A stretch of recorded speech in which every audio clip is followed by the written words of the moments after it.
This is Scott Becker with the Becker Private Equity Podcast. We're thrilled today to be joined by Lon Mapes.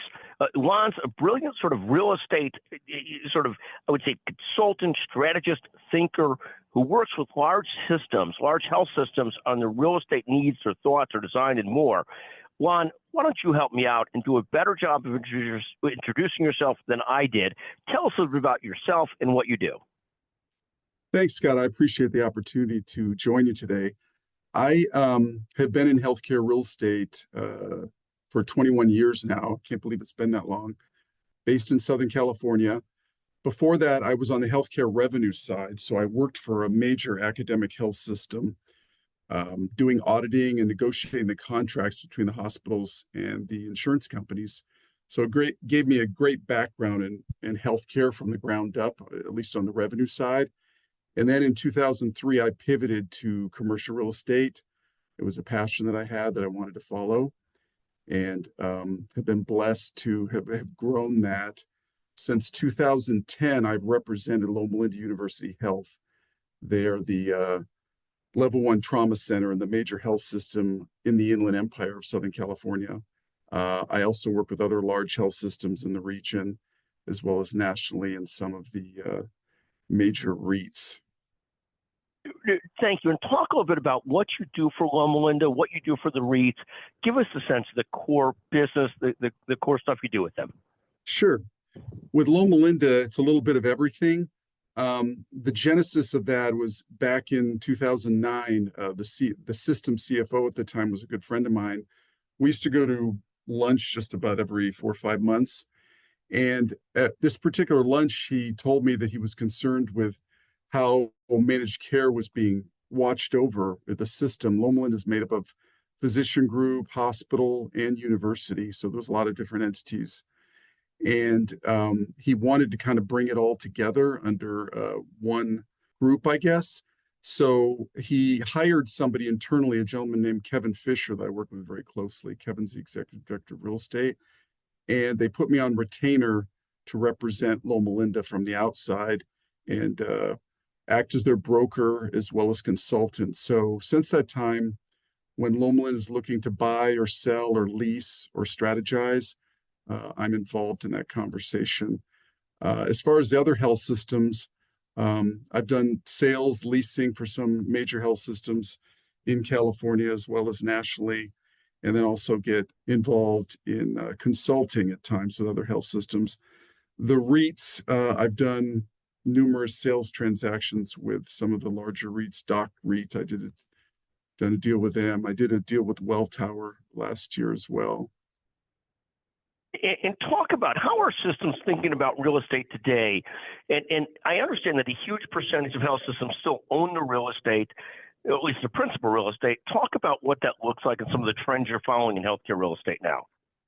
Scott, I think the major concern I see right now, and I had this conversation with a few people at BOMA last week that you and I met each other at. There's a disconnect between hospital revenue and the increased real estate costs.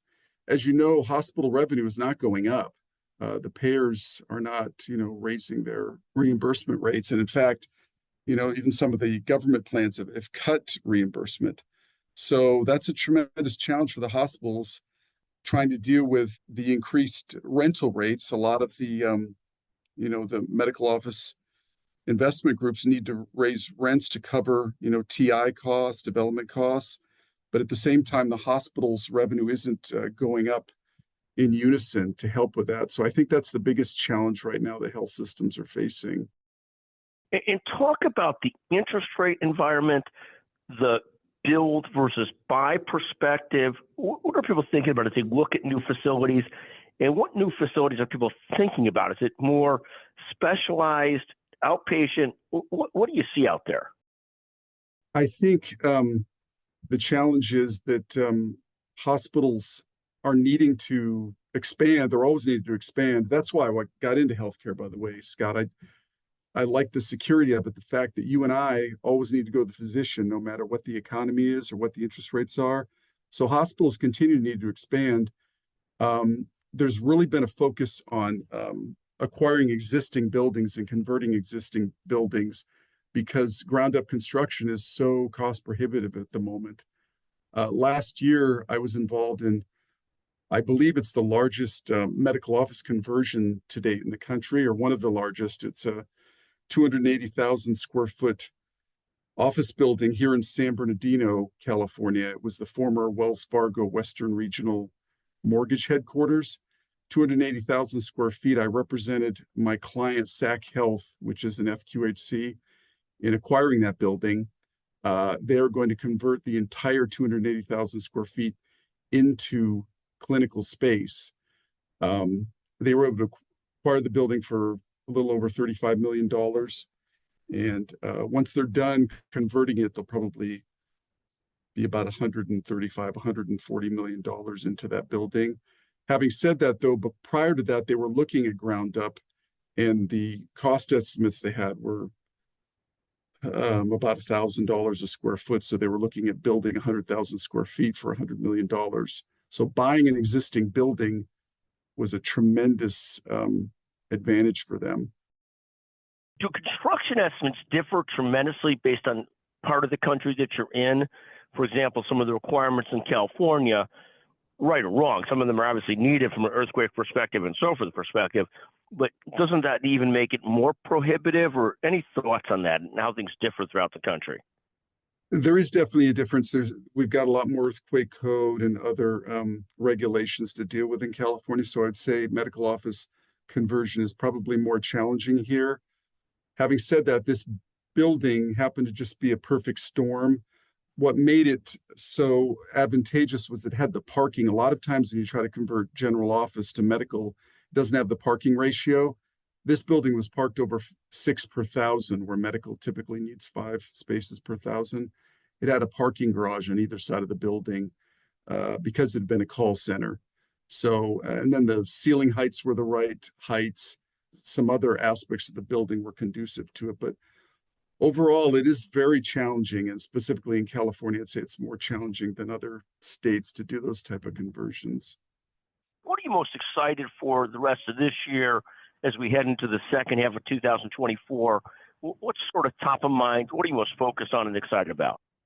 I'm excited about a very unique project that I was brought on board to help with end of last year. I have a client that owns some very valuable land in the Inland Empire. It's in North Fontana at the interchange of highways Interstate 15 and Interstates 210. We are going to be developing 200,000 square feet of spec medical office. And when I use that word spec, everybody's head spins around because you're not seeing that right now in healthcare real estate. But this is a unique client in a unique situation. So we're very excited about that project. That's a lot of square footage to build spec right now. But I'm very optimistic about it. There's a demand. There's kind of a medical office desert in the location where we're going to be developing. So I'm very excited about that project. Thank you. And then advice from a real estate or a business person's perspective, any advice that you'd give to an emerging leader, an emerging professional, any thoughts, career advice or professional advice you'd give to others? I think for me, I was blessed to get into healthcare real estate just because I started on the healthcare side working for the providers. That gave me a tremendous advantage later on. I'd owned a firm that did auditing for a few years, and we had hospital clients regionally as well as nationally. And by doing that, I was able to build up a lot of relationships so that when I pivoted over to commercial real estate, I had those relationships. So I guess I would say that you can never have make too many friends or build too many relationships. I am very active on LinkedIn. I think you know that. Obviously, you're the number one person in my mind active in healthcare when it comes to LinkedIn. And I think getting to know people on LinkedIn has been very, very powerful and surprising to me. I tell people all the time that they shouldn't discount the platform. No, and it's fascinating. It's really whatever you do, careers are often built around a couple key platforms and a handful of key relationships.